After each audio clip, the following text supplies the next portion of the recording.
Welcome, food travelers, to an episode here in San Antonio. In this episode, we head over to a restaurant located on the Riverwalk called Tokyo Cowboy.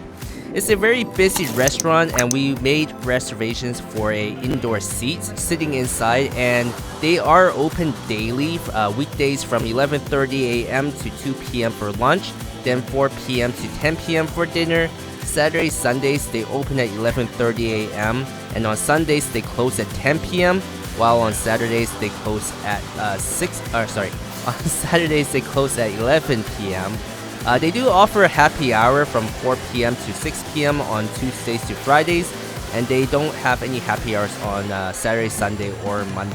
Yeah, and as you saw there, it's right there on the Riverwalk. It's connected to pretty much San Antonio's famous Riverwalk, which I was really happy, Micah, that we got to see, because that was actually the first time I've been in San Antonio. At the same time, to enter the restaurant, you actually have to go up to the street level, and then you can go in.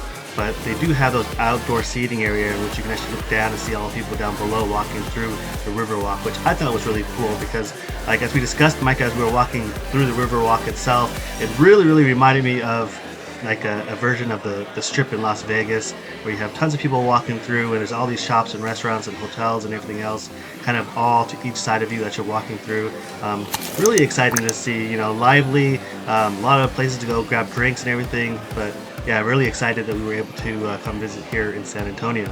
Yeah, Simon, definitely if you are here and wanting a seat outside on the patio, definitely make reservations for that, because when we were here, it's a very busy restaurant. There were people constantly coming in, trying to wait out for a table, and for some of them, we could watch them not able to wait any longer, and they just leave. But yeah, the presentation for the dishes that we had was very pretty. I think it was pretty nicely played it. It was very attractive, and it is pretty dark inside, especially for dinner time. Yeah, and for one of the first appetizers we had, it was actually a spring roll, but made with what was it, a beef wagyu, American wagyu, I believe, or something like that. But that one was actually pretty nice. I did enjoy it. It's kind of a version of egg rolls or spring roll, however you want to call it, the fried version. And it was actually really nice. So I actually had a lot of hope when I first had that one, because I thought, okay, this is a nice start. I really did enjoy this.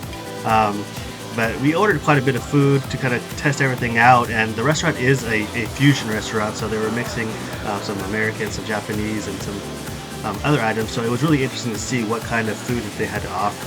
Yes, Simon, a little bit correction here. It is a brisket egg roll that we had. It was really nice, crispy exterior on that one. Like Simon said, it's a Asian fusion restaurant with Texas ingredients and kind of like the Asian style of plating and everything there. So some of the dishes that we had that I thought that really stood out to me was like the dashi corn waffle. That one was made with like the tender pork belly, grilled shrimp, and Japanese barbecue sauce and mayo. On their menu, they do say this is their version of like Japanese street food classic. I thought that name sounded really interesting, and I thought it's a very complex dish and very ambitious type of fusion dish, I would say, because pork belly and shrimp are very different. Like one is really strong in flavor, while the other one is more light and sweet. Pork belly itself can kind of overpower the taste of the shrimp. I don't know. I would say it's a little bit too much on the pork belly side. You really couldn't taste the shrimp, and having everything stacked up together on there, I thought was a little bit too much for a bite-sized dish. Yeah, and then moving here, you'll see we had also the grilled salmon, and we were trying to check the skin to make sure it was nice and crispy, which it had a pretty good crisp to it. I think the one thing for me, Micah, was it was just salty. The entrees that we had, the thing that kind of popped up the most was quite salty. The only other food that I thought was close, but was actually more salty, was the pork ribs that we had in Las Vegas over in the Red restaurant on the Strip, and that one, like, it was so salty I couldn't even eat it. This one I could actually still eat it, but it just had that saltiness that just stayed in your mouth right after, and so you could take like consecutive bites. You'd have to take the bite, drink something, kind of wait for a little bit, let it kind of wash away somehow, and then take another bite. Yeah, I totally agree with Simon there. I was not a fan of that grilled salmon. I thought it was way too salty, like Simon said, and the fish itself was already really heavily seasoned, and then you got that sauce, and that sauce was also really heavily seasoned. So altogether, it was just, I think, just too much, like too overpowering altogether. And moving with the dessert, I actually really enjoyed this one. This one was the yuzu meringue pie. I thought this one has some citrusy flavor to it, and the meringue was really light and fluffy. Has a nice contrast and a bright floral singiness with the graham crumble being sweet and toasty. I thought overall, like, that dessert dish probably like the best thing they had there.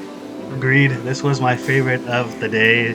I was happy we ended with this because I think I would have been a lot more disappointed if we didn't have this and it came in not as good as it was. It was very nice. It definitely that reminded me of that key lime pie with a little meringue to it. So it was nice. I really enjoyed that. And as you said, with the graham cracker crust, it's crumbled all over. The combination is really nice because you have that tart, you have the sweet, you have the crumbly of the texture plus the crumbliness and crispiness from the outer edges of the pie itself, and then the creaminess from the meringue that, as you can see, was charred on the top. And so the combination was really nice. I did enjoy finishing with this, and this is something that I'm really happy that we actually ended up finishing on.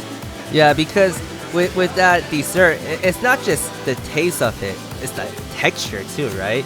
You got the nice softness from the meringue, and you got like that crunchiness in the bottom. So, and it also it smelled really good too. But overall, if you are in Riverwalk and you're looking for a bite to eat and some good drinks, this could be a good option for you. And to wrap up the episode are the notables.